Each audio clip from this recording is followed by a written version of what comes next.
بسم اللہ الرحمن الرحیم۔ سبق نمبر 7، تختی نمبر 4، حرکات، حصہ دوم۔ پہلے حصے میں ہم نے 3 تختیاں پڑھی تھیں، جن میں سے پہلی تختی مفردات والی سبق کی تھی اور باقی دونوں تختیاں مشق کی تھیں، ایکسرسائز کی تھیں۔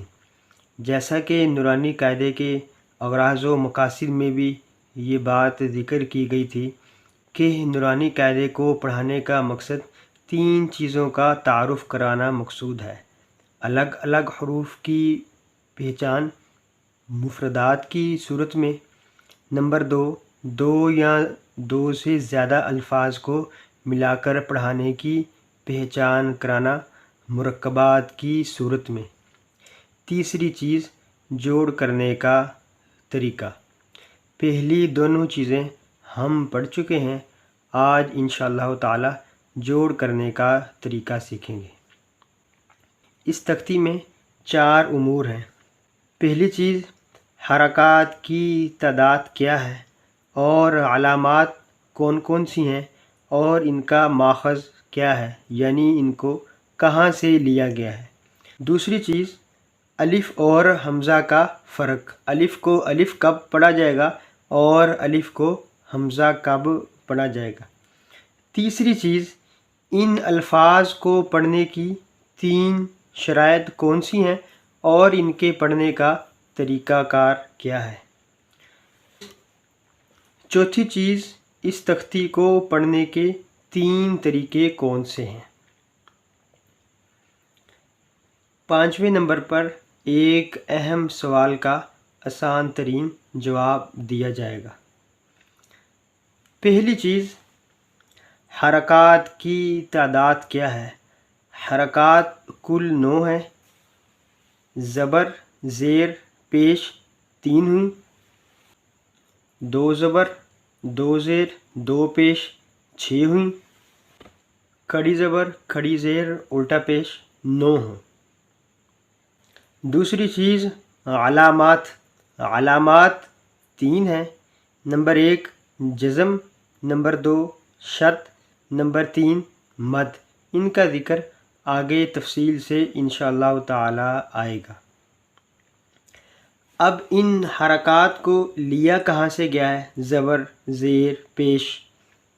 جیسا کہ ابتدائی اسلام میں نقطوں کے بغیر قرآن کریم کو پڑھا جاتا تھا، اسی طریقے سے حمزہ بھی بعد میں لگایا گیا، اور اسی طریقے سے زبر، زیر، پیش کو بھی بعد میں ہی لگایا گیا۔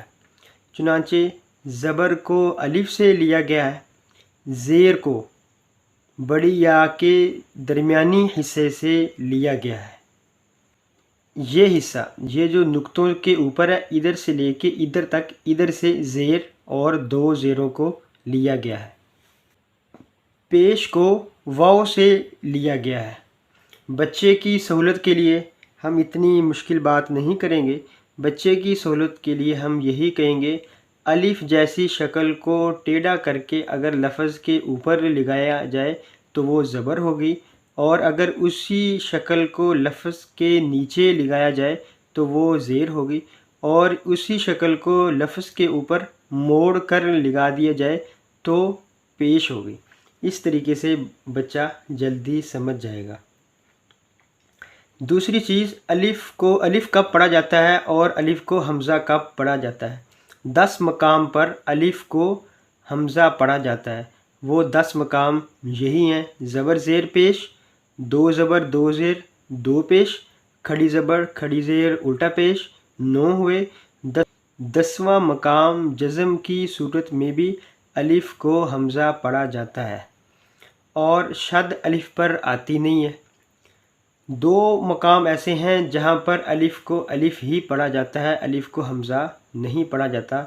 وہ 2 مقام، ایک یہ کہ الف خالی ہو، جیسا کہ یہ الف، لام الف، لام الف، لام الف، با الف، یا الف۔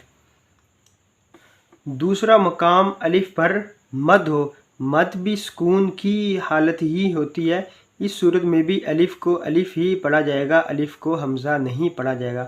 جیسا کہ جیم الف مد زبر جا، شین الف مد زبر شا، آگے ہم انشاءاللہ پڑھیں گے اس کو۔ تو یہ 2 مقام پر الف کو الف پڑھا جائے گا، باقی 10 مقام پر الف کو حمزہ ہی پڑھا جائے گا۔ نمبر 3، ان الفاظ کو پڑھنے کی 3 شرائط ہیں۔ نمبر 1، جھٹکا نہیں دینا۔ نمبر 2، لمبا کر کھینچ کر نہیں پڑھنا۔ نمبر 3، معروف پڑھنا ہے، مجہول نہیں پڑھنا۔ پہلی بات کہ ان الفاظ کو جھٹکا دے کر نہیں پڑھنا۔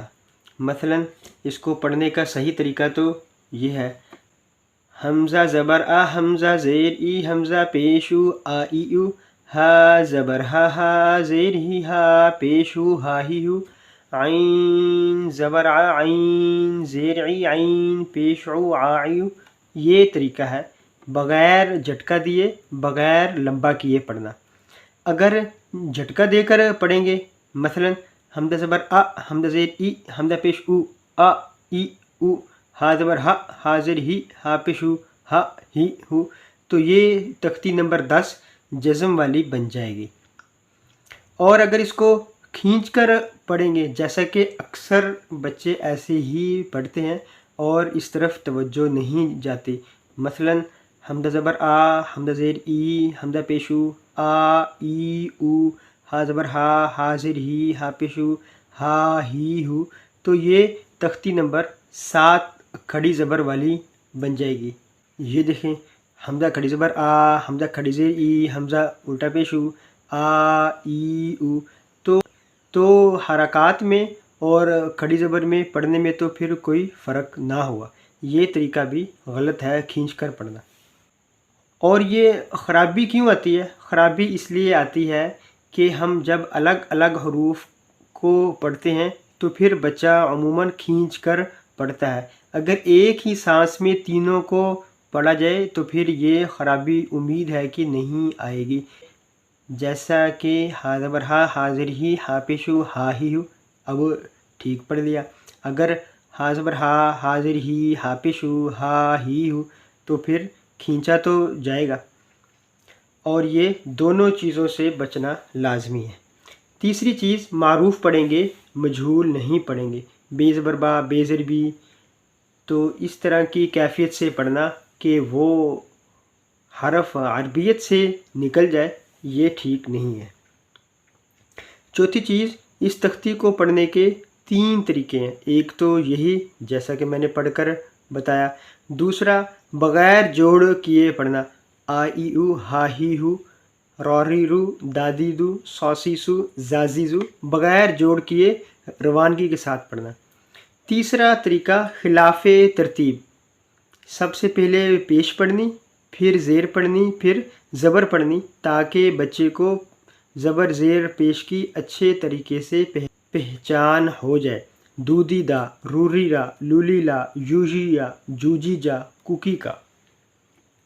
تو یہ 4 امور تھے دوسرے حصے کی پہلی تختی کے بارے میں۔ 5ویں چیز، ایک سوال ہوتا ہے، سوال یہ ہے کہ اس تختی کو مفردات کی ترتیب پر کیوں نہیں لکھا گیا، جیسا کہ پہلی تختی میں الف کے بعد با، با کے بعد تا، تا کے بعد ثا، ثا کے بعد جیم ہے، اس میں اس ترتیب کو کیوں اختیار نہیں کیا گیا؟ تو اس کا جواب یہ دیا گیا کہ مصنف رحمہ اللہ تعالی علیہ نے اس تختی کو ترتیب باعتبار مخارج کے لکھا ہے۔ مخارج کی جو ترتیب ہے اس میں سب سے پہلے حروف حلقی آتے ہیں، حمزہ ہا، عین ہا، غین خا، پھر اس کے بعد حروف لہوی آتے ہیں، قاف قاف، پھر اس کے بعد حروف شجری آتے ہیں، جیم شین یا۔ تو یہ مخارج کی ترتیب کے اعتبار سے اس تختی کو لکھا گیا ہے۔ السلام علیکم ورحمۃ اللہ وبرکاتہ۔